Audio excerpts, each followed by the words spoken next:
This meeting is being recorded. Hi there, welcome to this industry webinar brought to you by the Cyber Hut. Today's topic is an identity and access management CISO masterclass.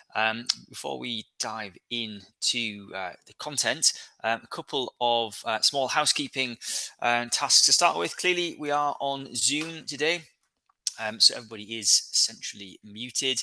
Of course, we do have the chat and the Q&A available throughout the Zoom console. So if you do have any questions or comments as we go through today's content, please do use those. I will leave a little bit of time at the end for some further questions, but I will try and answer any questions as we go along. So please use those capabilities that we have.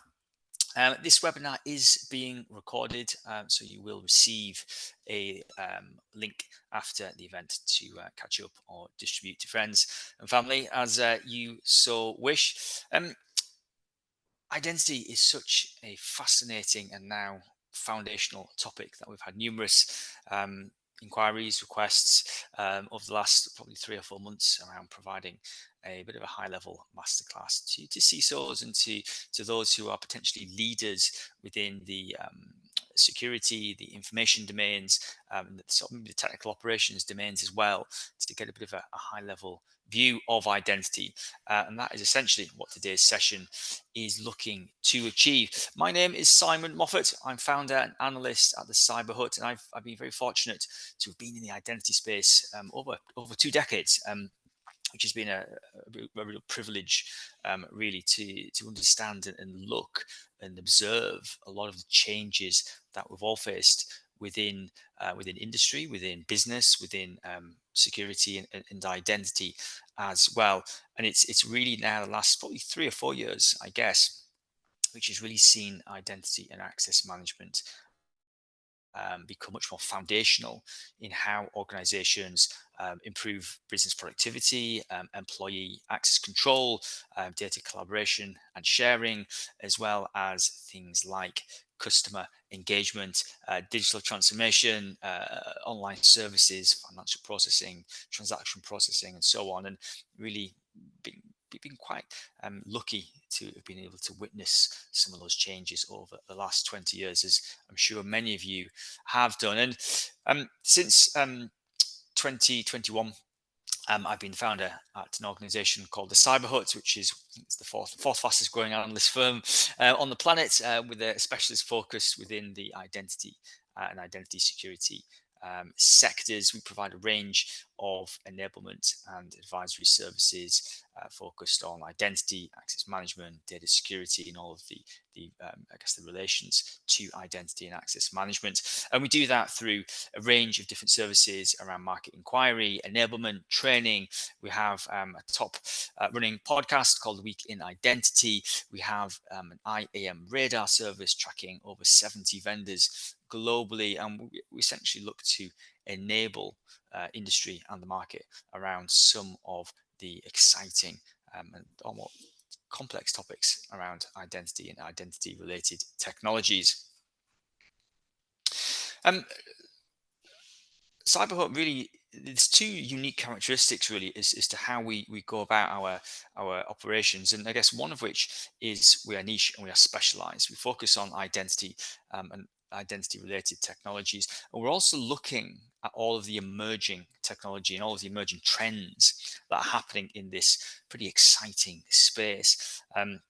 Clearly, there are other analyst firms and they do a wonderful job of enabling the market as well. But I think the last probably 4 or 5 years, we've seen a huge array of new technology enter the identity and access management space through maybe decentralized identity, authorization, threat detection and response, workload identity, security posture management, passwordless. It goes on. And that has been our key focus, is looking at those emerging trends as they develop, the use cases, the capabilities, what they can do to improve the security posture or perhaps the productivity of clients within industry.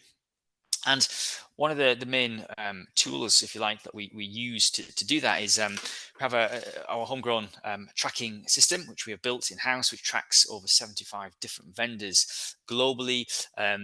Every time we show this sort of octopus map of the industry, we always get people saying, "Oh, well, there's other vendors that you're missing in there as well," and that's a great testament to the exciting things happening within identity. And we track everything from the established specialists, the big cloud service providers, Microsoft, Google, Cisco's of the world, and obviously on there as well, there's a whole host of emerging technologies delivering workload identity, threat detection and response, access control, governance administration, some really exciting things in the emerging platform space around um, delivering identity security for software development life cycles, different approaches to resilience, lots of exciting stuff. And we essentially map and monitor all of these vendors, and we provide then in turn a whole host of analysis and commentary around where we think the industry may be heading, which is a hugely exciting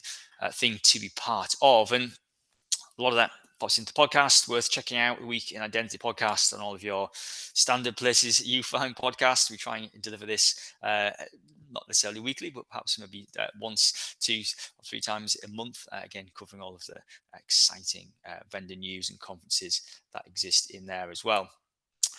From an enablement perspective, which is really what this webinar is about, we try and do a few things to accelerate knowledge, if you like, within industry. One is a bite-size set of training videos, audio casts explaining against all the topics and acronyms within the identity space. What is RBAC? What is ABAC? What's access control? How does passwordless work? What's FIDO? What's WebAuthn? All of these different standards and acronyms to really provide that foundational layer and foundational layer of knowledge and expertise that everybody really needs to have within this space. And from there, we then go on to a whole host of self-paced and live masterclass academies, which are all around providing detailed knowledge on authentication, authorization. We've got a new course coming out on zero trust, for example. And we also have our IAM radar service, which leverages all of those 70 plus vendors that we track, which then relays a more market intelligence, vendor intelligence view of the world, curated headlines, curated commentary, which is it's just a really exciting thing to be part of as well, which really is looking at all of the real world things that are happening within our sector, which is a thoroughly exciting thing to do. From a service perspective, essentially helping the buy side understand some of this complex technology, be that through workshops, be that through CISO advisory, helping with vendor assessments, helping with procurement, helping with architectural review, and understanding how some of those vendors can be integrated into those existing and often complex sort of data and information flows many organizations have. However, if we talk about what we're going to be talking about today, so identity is a critical part. It's a critical part of security, critical part of the customer engagement part of digital transformation.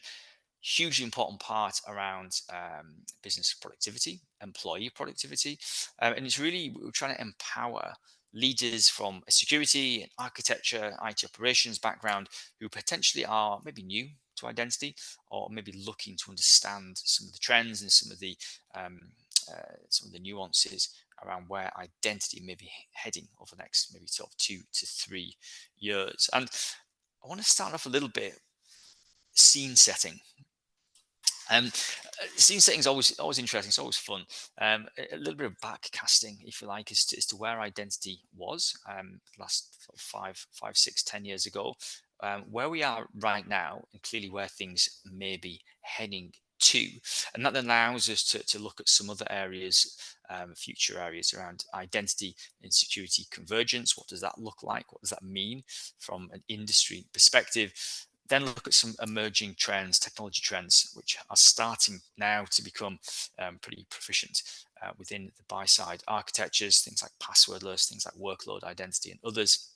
And then a little bit of fun, I guess, towards the end, discussing some research that we've been doing at the Cyber Hut over the last sort of 6 to 12 months, engaging the community and asking some topical questions, and I will be sharing some of the answers to some of that research towards the end.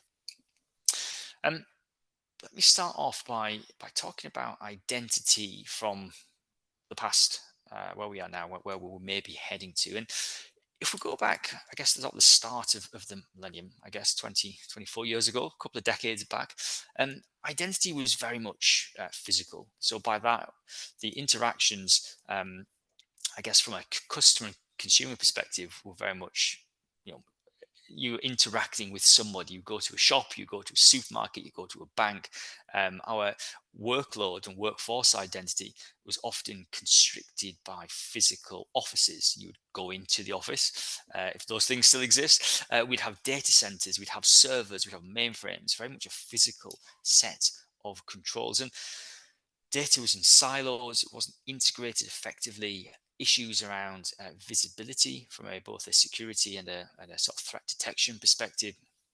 Real big issues and emphasis on the disconnected nature of identity and access management, and how those systems were often not particularly well integrated. A lack of identity standards, a lack of interoperability, lots and lots of heavy lifting around integration and consultancy, and maybe that still exists as well, but very much an on-prem physical structured and static way of looking at identity. And sort of roll forward to 2018, if you like, maybe 5-6 years ago, and where we are sort of today. Identity is clearly important to the business, still hugely important to the business and workforce productivity. But we're also now seeing clearly things like customer and consumer identity is really stable, stable industry, lots of vendors there, organizations delivering capabilities online, e-commerce, media, financial services, etc. Zero trust, that buzzword that's been going around at least a decade.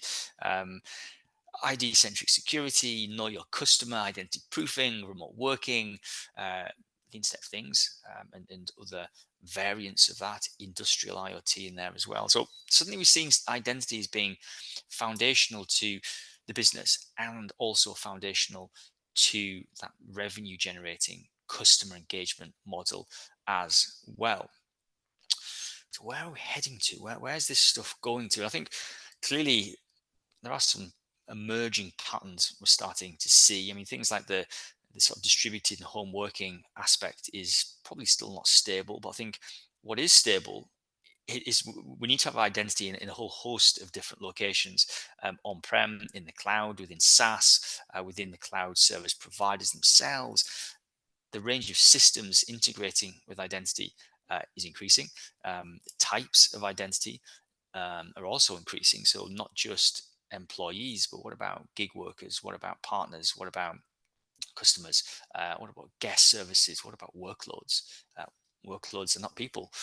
So there's a whole host of different identity types, and the identity services are really trying to link those identities to a whole host of different services, and that really is proliferating how we think of identity, where identity is starting to appear, and sort of a few different blocks on that diagram there, different colors there.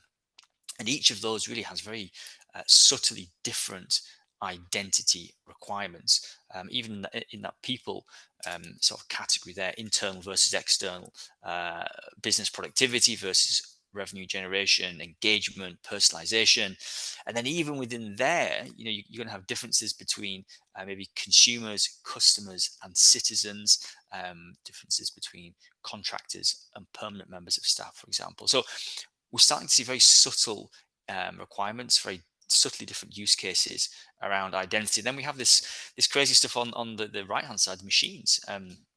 Machines can be split into both software and hardware, workloads versus devices, and then within workloads themselves, you then have a whole host of different non-person related requirements, containers, APIs, services, chatbots, whole world of AI as well could be operating, potentially delivering data or requests for data without having people involved. So the sort of people versus machines or workload versus people very much generating different requirements on identity, different services. But one thing to be sure is that the bad guys, if we skip on to this next one, the bad guys are targeting that core set of identity and access management services. So if we think about the sort of blue boxes there in the middle, delivering a whole host of authentication, authorization, single sign-on, credential management, strong authentication, policy management around access control, governance, hopefully relying on a risk management framework in there as well. There's a lot of stuff in there. There's a lot of moving parts, a lot of components. Not all of those boxes will be coming from the same vendor. There could well be point solutions requiring lots of integration and data flows. The number of identities on that far left hand side is increasing rapidly.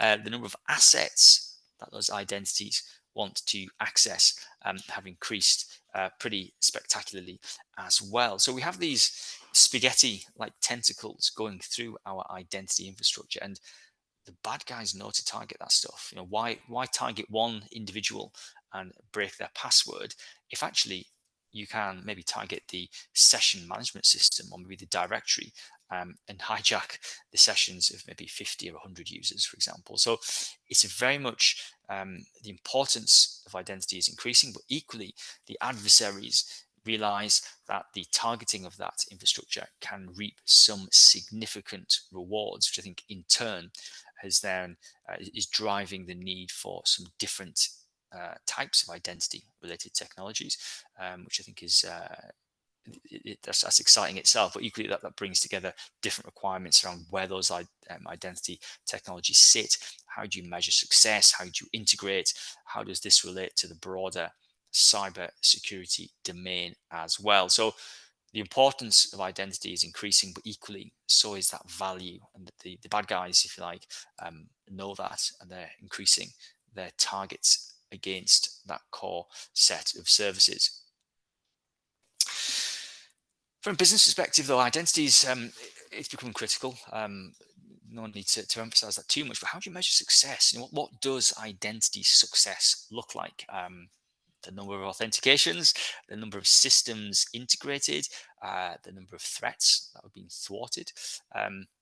Is privacy now a competitive differentiator? Is it a competitive advantage to be delivering an online service with a privacy preserving message? If you look at the likes of Apple and Samsung, two big, huge consumer product groups, they really focus on privacy, that they see privacy as being a real important aspect of their go-to-market strategy. And privacy cannot be really upheld without a strong identity foundation. So that's an interesting relationship as well. And compliance clearly has not really gone away.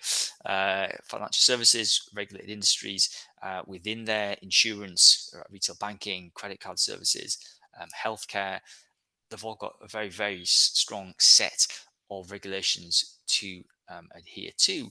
How does identity relate to that and the processing of things like PII, processing of transaction data, and so on? There's a whole host of compliance issues there. And the more complex our identity infrastructure becomes, often the more difficult it can become to prove compliance and keep that aspect automated, essentially. So that's another angle to consider within the sort of generic sort of landscape of how identity fits in and the benefits it can probably generate to the business.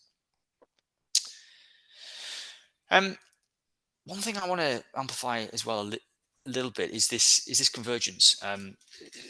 Yes, the importance of identity is increasing massively, and there is clear overlap with the existing cybersecurity world or the information security world. Many practitioners within InfoSec and within cyber often have had their origins really within the network security world. 20 years ago, again, back to the physical interactions, we had firewalls, we had the trusted network versus the untrusted, private versus public, with data centers, lots of control there. And I think the origins of some of those successful parts have been adopted within cyber in general, but clearly from a cyber practitioner perspective, we're in this mindset of changing our understanding of this perimeter. We're talking about moving from perimeter-based controls to a more porous-based way of thinking about cybersecurity. Metrics for success have often been focused around controls. Do you have security controls in place? Looking at assurance, how many controls have been deployed, if you like, from standards like ISO 27001 or NIST cybersecurity framework. And that was really the measure of success. Do you have controls in place? Are those controls being deployed effectively? But now we're really sort of changing and trying to move away from that a little bit, I guess, and talking about things being more outcome based in that respect. And maybe some aspects of security are moving from being complex to being commodity based. Lots of SaaS services now available for things like DLP and endpoint detection response and others. And that movement away from the perimeter based focus maybe now moving towards things like boundaries and zones and segmentation as well. And from an identity perspective, really we always sort of thought about the perimeter being the person, the authentication and authorization starting and ending with the person themselves. And clearly there's a change from sort of B2E, inside out based identity, to B2C, which is the outside coming in to consumer services. Again, looking at things like context, looking at non-identity related signals in our decision making, which those signals may well actually come from the cyber world, the cyber threat intelligence world, or the risk world, for example. So taking the best of both worlds and starting to look at things being more adaptive, being more composable, strategic, measuring success for a combined identity and cyber landscape, and really enabling the business to be successful isn't just about inhibiting things, stopping people accessing things, or stopping services from running from a security perspective. It's about saying, look, let's get security right, let's get identity right, and enable the business to share more, to sell more, to do more, which is a much more exciting story, I think we'll probably agree on.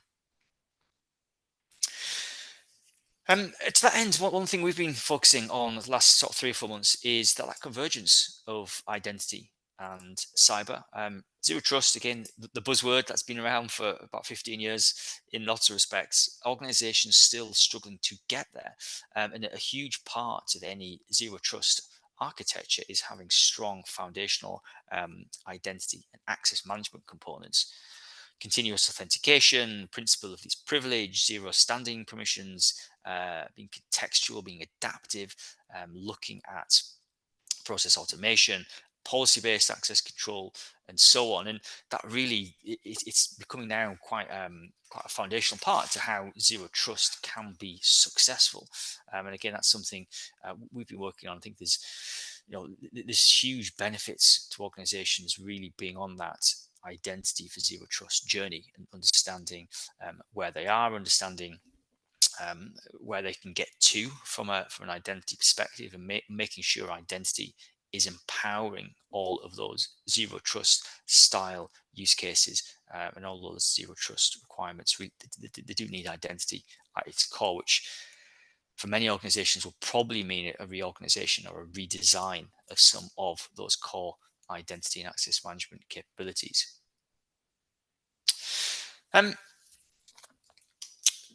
was like a bit of a backstory, if you like, a bit of sort of where we were, where we've been a little bit, and how identity has become, I guess, more functionally important to many organizations, large and small. I want to spend 10 minutes or so just looking at some emerging trends. So things that are starting to bubble up now, in the sense of we're having to see some new sectors, some new technologies, some new ways of doing things. I want to sort of break this down into 2 little quick camps. One is the sort of employee B2E workforce identity space, and the other being the sort of B2C customer consumer identity ecosystem. And again, to sort of create a foundation as to how we can go with this conversation. Employees typically follow a relatively linear life cycle. I mean, it's always important to think of identity as being within a life cycle. It's not an isolated thing. Identities don't live in vacuums. They are continually changing. They are continually evolving and being used, and altering capabilities and credentials assigned to these identities. And it's very simplified here. We've got 5 steps.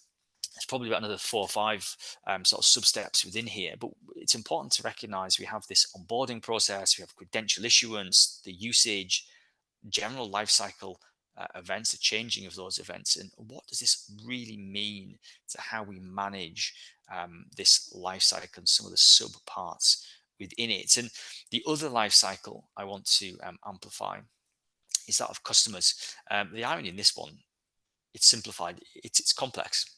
There's the irony being that this stuff is becoming more complex. There are more components to it, there are more interactions, there are more arrows going everywhere, linking lots of these modules together, or modular components together. And it's, many people think of customer identity as being the login box that you see on your mobile banking. You log in and then auto magically gets you to your bank account, or perhaps within Amazon or an e-commerce platform, you log in and then it's done.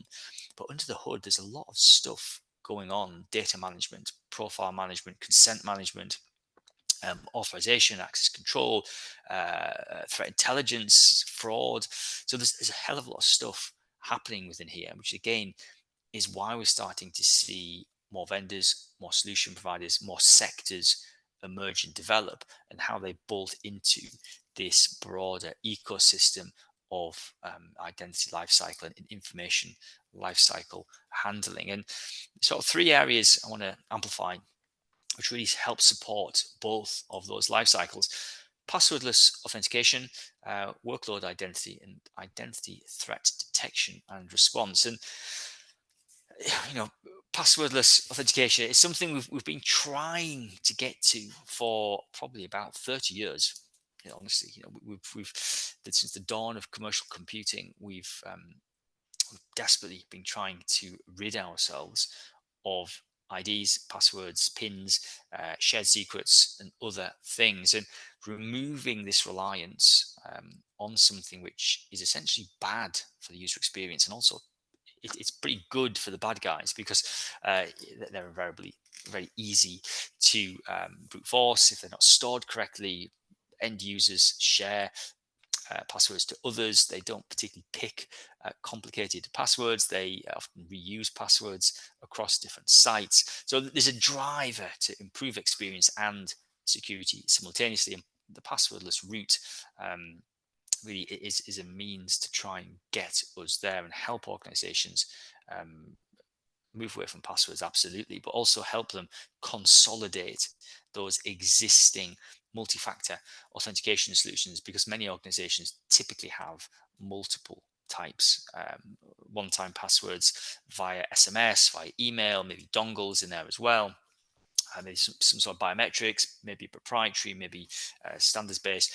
But essentially, there are modern alternatives now, things like FIDO, FIDO2, WebAuthn, passkeys as well, I guess, can sit into this category as well now, where we have a range of options to essentially remove our reliance on just having passwords. There's a range of capabilities, improves security, reduces the sort of risk threat there as well. And I think now we have knowledge, we have the ability and understanding to how to migrate to these capabilities, which I think has always been the problem with anything around changing the end user experience. We need to try and think about what's the best way to migrate, how to start, where to start, which systems, which identities, how do we do an authentication assessment, looking at the security and usability aspects, how do we prioritize which systems should be migrated. Again, how do you measure success here? Is it the number of systems we have within a passwordless ecosystem, or is it really actually more about the number of help desk calls that actually fall because the end user is more self-aware and is able to perhaps enroll and authenticate without having to call the help desk, for example? So passwordless authentication it has multiple benefits for the employee lifecycle and the customer lifecycle, improving usability, reducing the risk threat, or improving the risk posture there. So there's strong options, strong narratives around how we can get there, and clearly some strong examples these days as well around how we measure passwordless success. The other emerging area is identity threat detection and response. This is something we did some research on at the end of last year. We tracked about 8 or 9 different vendors in this space. And why is this important now? Well, again, coming back to the adversarial targeting, the IAM infrastructure is becoming more complex. More components, more moving parts, more systems relying on the identity foundation. We have components on premises still. We have private clouds. That's organizations maybe using a private Amazon or private Google. Containerization, external SaaS delivered services where maybe you just have an API that you work against. So suddenly the IAM infrastructure is complicated, it's complex, lots and lots of moving parts. It makes visibility of identity data really difficult. I authenticate to one identity provider. How do I then see where that session is being used? Things like behavior monitoring, baselining my behavior becomes more complicated. And the adversaries know this. They know that any system with complexity provides opportunities to attack. And it also provides opportunities for blind spots within that complex identity lifecycle. Misconfiguration also amplifies the benefits, if you like, to the bad guys targeting some of this stuff. It's not uncommon for the cloud service providers to have relatively complex ways of handling identity data, permission data, access control data, misconfiguration within homegrown systems as well. So hard-coded permissions, you're not quite sure how somebody has access to a particular system. So all of that misconfiguration and lack of behavior monitoring is providing opportunities for the bad guys to target this relatively complex set of identity and access management components. So we're now seeing a relatively newer area looking at cleaning that identity data from maybe a posture management perspective, but also looking at the runtime behaviors as well. Identifying, tracking sessions, looking at activity on permissions, looking at baselining behaviors, comparing behaviors to other peers within different peer groups, but more importantly, being in a position to identify anomalous behavior and then responding to that. So being able to change somebody's access mid-session, maybe sending off an alert or notification to a third-party system, helping security and operation analysts really sort of be able to analyze attacks as they happen, as well as being able to do post-event analysis. So after an event has happened, being able to look at things like the intent of a particular attack, looking at attribution, so being able to identify who has done this attack and why they've done it. This is really where the ITDR space is hotting up, and there's some interesting vendors delivering some analysis right the way down to the network level. Looking at the network packets, the headers, and looking at the identity components within that network traffic and identifying, is it really Simon, or is this essentially a session hijacking sort of event? Looking at my typical and normal behaviors, and so on. So the more important identity becomes, the bad guys target it. You need a layer potentially on top of that to look at how you can not only detect threats, more importantly, how do you respond to them, and who in the organization should be part of that response mechanism. The other area, which again is certainly hotting up the last 3 or 4 months, there's numerous organizations actually who've come out of stealth mode probably since sort of December last year, focused on workload identity or non-human identity. That's another term you may hear. Essentially looking at delivering identity services for ecosystems that don't have people. This could be APIs, could be services, could be chatbots, could be RPA. There's a whole host of things in there. And why is this happening? Well, clearly the drive to API-led development, microservices ecosystem, which is really probably the default way now of building complex systems, is to break them down into very small microservices, API to API style communications and data flows. Those need to be authenticated. You need to have authorization around those different interactions. How do you handle credential management, be that certificates or something else? we have automation everywhere.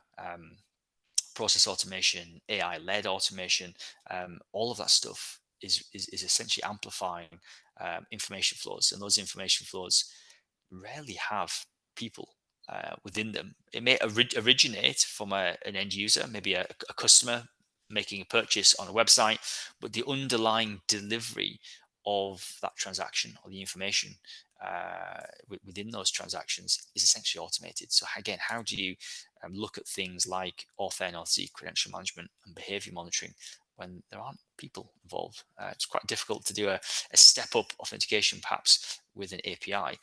So there's lots of interesting stuff there, and multi-factor authentication, behavior monitoring, baselining, problems known as secret zero, the bootstrapping problem. You can't really enroll or biometrically enroll a service, so you have to think of different ways. When a service is starting up or an API is starting up, how do you issue credentials? What do you trust initially with this particular API? Is it a set of behaviors, a set of characteristics, and so on? So interesting problems, but they all require some of the same concepts that we see in the physical world with people: proofing credentials, rotation of credentials, issuance of credentials, both on disk and in memory, protection, and this workload identity stuff is only proliferating, only getting bigger.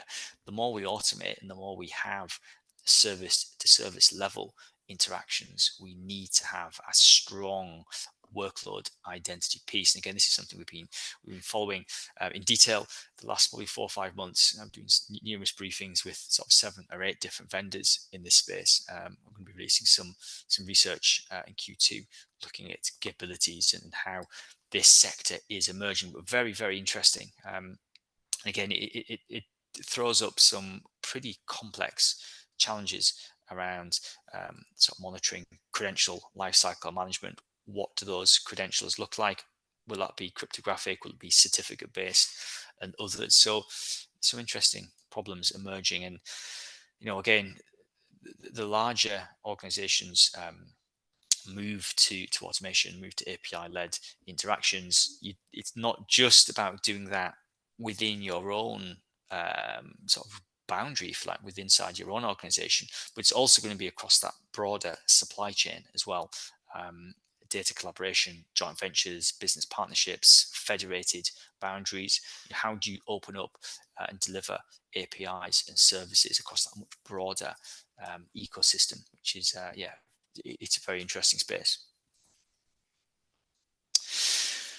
I want to share a little bit of, I guess, anecdotal research, if you like. We run numerous different sort of community and research projects at the Cyber Hut, as you'd expect as an analyst firm, and we do. There's some of this is quite anecdotal, quite fun. Things like social media, and we do create surveys and send them out via newsletters and stuff. And some of that it provides some interesting ways of thinking about some of the emerging trends and topics and sectors, but also some of the emerging problems that we're all facing really within identity and access management. I want to spend sort of 10 minutes just going through some of the research and some of the questions that we've been asking our community over the last 12 months or so. And this is one we always sort of fall back to. This is a little bit older, actually. February 2020, which is a couple of years back now. Probably need to ask the same question today, actually, what people think about this. But do we need a chief identity officer? Clearly, many large organizations will have chief information security officers, which many of you may well be, or CIO, chief information officers, the CDO, the chief digital officer, or chief data officer, certainly get involved in identity-led conversations as well. So do we need to have somebody separate, a dedicated person accountable and reportable for our identity information? 61% thought so. They thought identity is too important. We need to have somebody separate.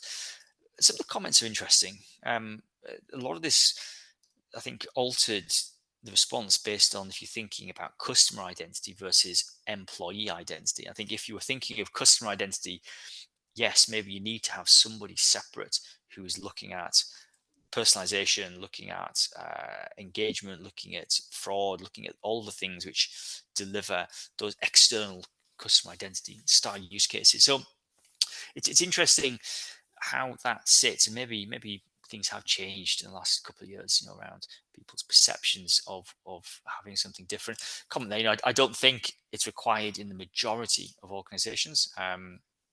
It could certainly be a board level discussion for sure. And I think what we've probably seen over the last 18 months or so is we get engaged to help the CISO understand this stuff. So things like measurements, metrics, architectural workshops, trainings, etc.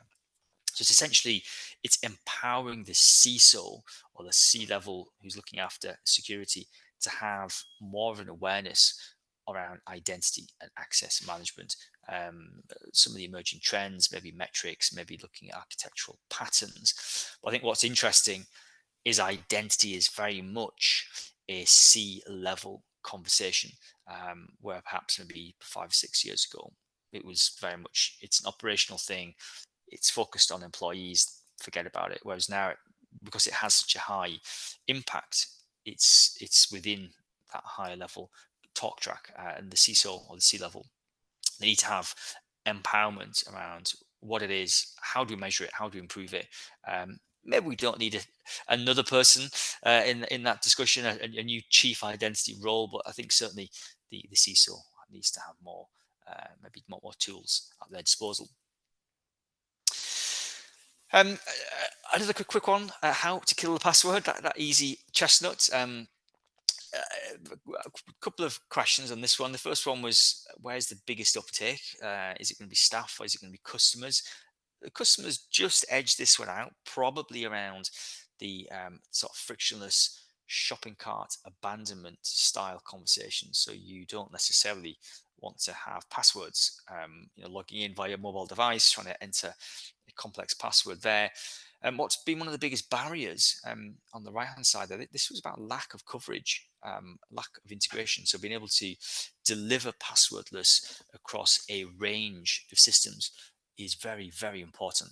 Not just having passwordless for one or two systems, or perhaps one or two user communities. It's got to be for everybody and everything. It's very much a broad approach, and I think that, again, there's economy of scales benefits there. There are probably some risk reduction aspects as well. But I think it was about consolidation, essentially, and being able to deliver passwordless across as many systems as possible. That really was a key part in how organizations can try to kill off the password. Third question, AI, ML. Buzzwords, everybody has AI, everybody has some sort of machine learning of some sort. And the question is really, where will AI technology have the biggest benefit in the IAM space? And some of the comments we had on this one is, identity is looking like a big data problem. By that, we have data points across the entire identity lifecycle. If we sort of go back a few slides around the employee lifecycle and the customer lifecycle, you've got proofing, you've got enrollment, you've got authentication, activity data, threat data, etc. Lots and lots and lots of data points. So clearly, the scope for automating analysis of this stuff, and very close, honestly. Fraud and bot protection edges out here with 32%. It's a survey from last summer. Clearly, fraud, bots, lots and lots of information to be had there, but there's also a monetary benefit to be had. If you can reduce your fraud detection and fraud prevention rates by even sort of 1%, that's going to be often a significant amount of money in sectors such as maybe gaming, gambling, casinos, banking, financial services. Any improvement there often has a huge monetary reward. So automating that and leveraging some AI clearly seems like a smart move. But certainly, out of those sort of 70 odd vendors that we track, AI appears in all of those sectors, without a doubt. Whether it's analysis, whether it's co-pilots helping with access reviews and identity governance and administration. There are lots of co-pilot style AI capabilities helping to unearth exceptions, helping to reduce alert fatigue, helping to help I guess allow you to spend those finite resources more effectively, be that staff, be that time. You don't want to be investigating everything. You don't want to be reviewing everything. So clearly having AI during onboarding, during authentication, activity analysis, access review analysis, relationship-based access control, policy design, use AI everywhere you possibly can. So I think it's fair to say we'll see AI across all of those, both the consumer and employee lifecycle components. Switching to machines and workloads and non-human identities, should they have MFA? It seems obvious. In this respect, this is again a question from last summer. 96 people responded to this one, and we had a resounding 78% said that our machines and our services should have MFA. One of the comments there, question is why not? It's a difficult one because what does MFA really look like in a services world or a workload world? Clearly, normally we're talking about something something you are, or maybe something you have and something you are, so the biometrics and possession based. Well, we can't really do biometrics with a machine easily. Maybe there's some interesting things happening looking at behaviors, which is sort of behavioral biometrics, I guess, from a services perspective, and then couple that with a possession based factor, which is often something cryptographic in its nature, maybe a certificate or maybe a private signing key of some sort. So not as easy as it sounds. I think the comment on the right is not necessarily MFA, but it's rigorous or strong authentication. Maybe cryptographic challenge response style in nature, so things like FIDO2, if you like, and applying that into a workload ecosystem, and then maybe overlaying that with something behavioral to look at usages of those credentials and usages of those interactions. But I think it's an interesting answer in the sense of organizations are concerned from a security perspective about workloads, and they clearly see that MFA is a good thing, which it is, and how can we get there or as close as possible to deploying MFA in our workload ecosystem. Final question. This is a more recent one from February 2024. Are PAM and IGA converging? PAM, privileged access management, IGA, identity governance and administration. Are we seeing these two technology sets essentially becoming one? A few comments here. Yes, everything is going to converge in 3 years. You betcha. Once you start exploring cloud infrastructure and entitlement management, cloud PAM, the distinction gets blurry very, very quickly. And that's something we've heard a lot actually around, not necessarily the technology may be overlapping, but the definitions and usages of certain terms becomes quite blurry. Which I think is quite common. We hear that quite a lot. And again, concept on the left there on having personas with the identity itself. So you have a single identity and multiple different accounts or personas underneath there as well. So main point is yes, things are converging. I'm still a little bit on the fence on this one potentially. I do think there are distinct examples of PAM use cases and IGA use cases where they are kept relatively separate, but I think it does go to amplify again the constant evolutionary nature of the broader identity and access management ecosystem, and how there is constant change in understanding, change in demand for particular features. And again, things like cloud and the complexity of our identity ecosystem is it's continuing to evolve, I suppose. And I think that's the biggest one. I think probably driving some of the comments on this one, some of the sort of vision for things being converged in one, which I think is it's interesting. Maybe this will be ask the same question in 18 months' time to see if the technologies have actually become one, or we're just starting to see more of a blurring of some of the terminology there.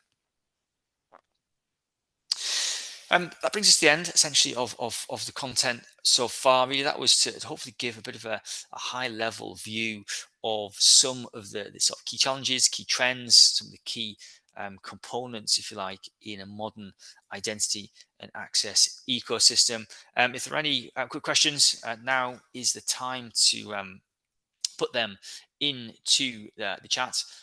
Otherwise, we will end today's session. I'll give it a couple of seconds, see if there are any further questions that come through. Otherwise, we will end it there.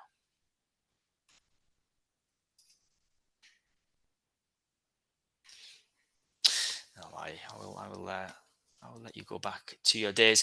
Thank you for attending. Thank you for listening. As I said, this has been recorded, so you will receive an email with a link to the recording. Join us next month for our next industry webinar. Until next time, thank you for attending.